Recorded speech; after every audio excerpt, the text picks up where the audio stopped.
اللہ کے رسول علیہ السلام نے اپنے زمانے میں ایک موقع پر صحابہ اکرام کو جمع کیا اور آپ نے دجال کے بارے میں بتایا. آپ نے صحابہ اکرام سے فرمایا قیامت کے قریب دجال آئے گا اور وہ جو زمانہ ہوگا دنیا میں سب سے زیادہ خطرناک ہوگا. اس زمانے میں سب سے زیادہ فتنے آئیں گے. آپ نے دجال کے بارے میں پیشین گوئی فرمائی. آپ نے صحابہ اکرام سے یہ بات ارشاد فرمائی تھی دجال جو ہوگا اس کا قد چھوٹا ہوگا, اس کے دونوں پاؤں ٹیڑھے ہوں گے, اس کے سر کے بال گھنگرالو ہوں گے, اس کی ایک آنکھ درست ہوگی اور اس کی ایک آنکھ بالکل پٹ اور صاف ہوگی, یعنی نہ اندر کو دھسی ہوگی نہ اوپر کو ابری بھی ہوگی. آپ نے یہ بات فرمائی تھی جب دجال کا زمانہ قریب ہوگا دنیا کے اندر 3 قحط آئیں گے. 1 سال اللہ آسمان کی 1/3 بارش کو روک لے گا اور دوسرے سال میں 2/3 بارش کو روک لے گا, اور جب آخری سال آئے گا پورے آسمان سے پوری دنیا پر زمین کا ایک قطرہ نہیں آئے گا. دنیا کے اندر خشکی ہو جائے گی. چوپاہے بھوک کی وجہ سے, چوپاہے پیاس کی وجہ سے تڑپ تڑپ کر مر جائیں گے.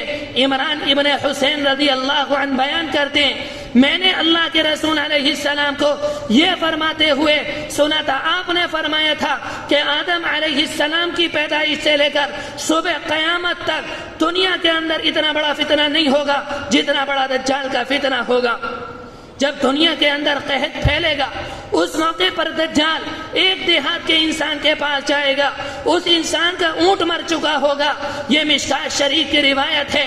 اس کے پاس جا کر کہے گا میں تمہارا رب ہوں, میں تمہارے اونٹ کو زندہ کر دوں.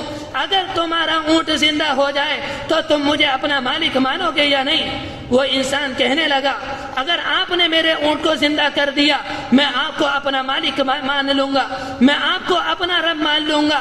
شیطان اس کے اونٹ کی شکل میں اس کے سامنے آئے گا, وہ اللہ کا انکار کر دے گا اور دجال کو اپنا مالک مانے گا. اس کے بعد وہ ایک اللہ کے بندے کے پاس جائے گا جس کا بیٹا مر چکا ہوگا یا جس کا باپ مر چکا ہوگا. اس سے جا کر کہے گا تمہارے باپ دنیا سے چلے گئے, اگر میں تمہارے باپ کو زندہ کر دوں تم مجھے اپنا رب مانو گے کیا نہیں؟ وہ کہے گا پہلے وہ اس کے باپ کو زندہ کرے گا, جب باپ زندہ ہو جائے گا تو باپ کا بیٹا کہے گا ہمارے پہلے نبی اکرم آئے تھے, انہوں نے اپنے زمانے میں بتایا تھا کہ قیامت کے قریب دجال آئے گا, اس کا قد چھوٹا ہوگا, تیرا قد چھوٹا ہے. آپ نے فرمایا تھا اس کے دونوں پیر ٹیڑھے ہوں گے, تیرے دونوں پیر ٹیڑھے ہیں. وہ آنکھ سے کانا ہوگا, تو آنکھ سے کانا ہے. تو میرا مالک نہیں, میرا مالک اللہ ہے. دجال اسے قتل کر دے گا. آپ نے فرمایا تھا تو دجال کو اپنا رب مانے گا اللہ اسے جہنم میں ڈال دے گا, اور تو دجال کا انکار کر دے گا اللہ اس کے لیے جنت کا فیصلہ کر دے گا. آپ نے یہ بات ارشاد فرمائی. آپ صحابہ اکرام کے درمیان سے اٹھے اور آپ گھر کے اندر تشریف لے گئے. صحابہ اکرام کا مجمع لگا ہوا تھا. صحابہ اکرام بات کرنے لگے کہ کتنا خطرناک زمانہ ہوگا کہ بڑے سے بڑے صاحب ایمان اپنے ایمان سے ہاتھ دھو بیٹھیں گے, اپنے ایمان کو چھوڑ دیں گے, اپنے ایمان کو خیر آباد کہہ دیں گے. صحابہ اکرام دجال کے بارے میں بات کر رہے تھے. اللہ کے رسول علیہ السلام نکل کر آئے. آپ نے معلوم کیا کس چیز کے بارے میں باتیں کر رہے ہو؟ صحابہ اکرام نے کہا اللہ کے رسول دجال کے فتنے کے بارے میں بات کر رہے. آپ نے اس موقع پر ایک بات ارشاد فرمائی. میرے بھائیوں میں آپ سے کہنا چاہتا ہوں ذرا غور سے اور دھیان سے میری یہ بات کو سننا. آپ آئے, آپ نے فرمایا کیا میں تمہیں دجال کے فتنے سے بڑا فتنہ نہ بتاؤں؟ صحابہ اکرام نے معلوم کہا اللہ کے رسول علیہ السلام ضرور بتائیے. آپ نے اس موقع پر یہ بات ارشاد فرمائی تھی ایک انسان کا دوسرے انسان کو دکھانے کے لیے نماز پڑھنا یہ دجال کے فتنے سے بڑا فتنہ ہے.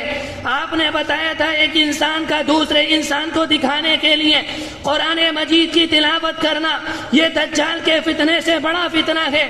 آپ نے فرمایا تھا ایک انسان کا دوسرے انسان کو دکھانے کے لیے زکات دینا یا خیرات دینا یہ دجال کے فتنے سے بڑا فتنہ ہے.